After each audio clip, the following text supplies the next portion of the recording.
करायला ही निवडणूक जी काय आहे ही चालू आहे. शीतलताई महेश दाभाडे आणि त्यांच्या सुविद्य पत्नींच्या विरोधातली ही निवडणूक चाललेली आहे. लोकांना दुसरंच हवा स्वप्न दाखवायला लागलेले, ते दिवा स्वप्न दाखवायला लागले. कुठं नेत आहेत ते? कधी कारखान्याकडे नेत आहेत, कधी मार्केट कमिटीकडे नेत आहेत, शिक्षण संस्थेकडे नेत आहेत. मार्केट कमिटीनं तुम्हाला काय दिलं? मार्केट कमिटीनं काय केलेलं आहे काही नाही. एकदा बसा समोर. 1 रुपयाचं कर्ज नाही. त्या मार्केट कमिटीच्या प्रॉपर्टीची व्हॅल्युएशन आज 100 कोटीपेक्षा अधिक झालेली. रुपयाचं कर्ज नाही. नव्यानं मार्केट कमिटी बांधतोय, नव्यानं कोल्ड स्टोरेज बांधतोय, 5000 मेट्रिक टनाचं नवीन गोडाऊन बांधतोय, साधारण 27 कोटी रुपयाचं नवीन काम करतोय. कर्ज नाही, कर्ज न घेता चालू आहे. खिशातलं तर घातलं नाही. कारखान्याबद्दल विचारतायत, या एकदा चर्चेला, समोर बसा. कधी बसायचं सांगा पत्रकारांच्या समोर. अहो कधीतरी नगरपालिकेबद्दल बोला. ज्या ठिकाणी आपण 18 वर्ष काम केलेलं आहे, 18 वर्षाची सत्ता तुमच्या ताब्यात आहे, त्याच्याबद्दल बोला ना.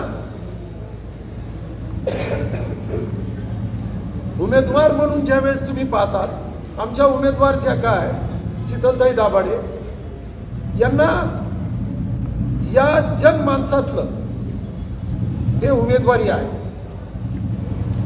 ज्याला हक्कानं आपण अर्थात काम करत असताना महेश पुढे येते.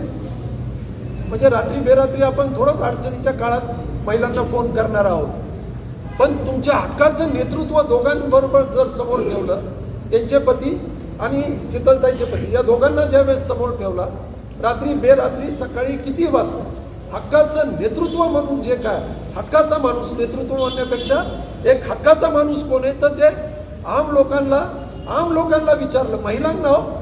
महिलांना विचारलं आम्ही, तुम्ही क्या लगता कोण आहे इसमें? ते म्हणतात महेश अण्णा. कित्येक ठिकाणी स्लममध्ये तर अण्णा म्हणते. मी मागं वळून पाहिलं, अजून दुसरं कोणचा अण्णा आहे का म्हणून. नाही, हेच एकटा अण्णा होता.